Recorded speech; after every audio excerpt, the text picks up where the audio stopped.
Napoleon's cavalry was a fraternity, culture, and lifestyle both on and off the battlefield.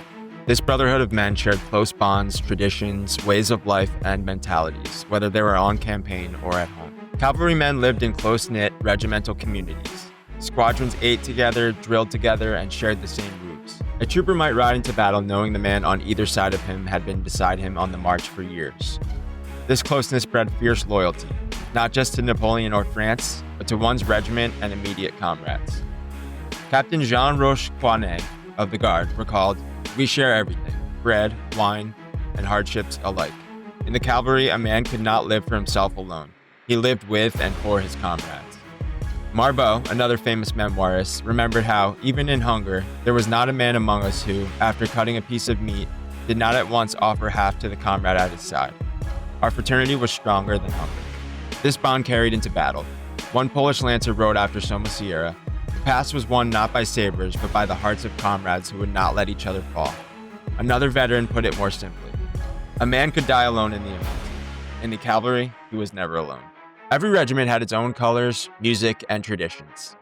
The pelisse tossed over one shoulder, the gleaming cuirass polished, the braid on a Hussars dolman. These weren't just uniforms, they were statements. A man's appearance reflected his pride in his unit.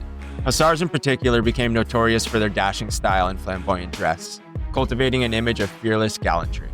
Marshal Murat himself, the most flamboyant of cavalrymen, staged elaborate banquets on campaign where he forced officers to dine in full plumes and sashes, even in the mud.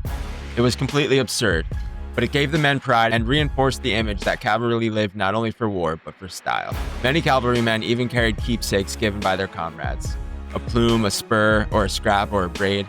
To lose one was dishonorable. To keep it was to carry a fragment of the regiment's spirit. In camp, music was everywhere. Regimental bands played marches and fanfares, but the troopers themselves sang around the fire. Songs about lost sweethearts, daring raids, or mocking rival regiments. Storytelling passed down the exploits of famous charges until they became regimental legend.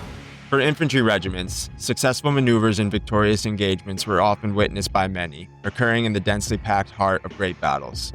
For the cavalry, however, daring escapades and accomplishments were often only witnessed by few, if by any at all, because they occurred on the outskirts of these great engagements.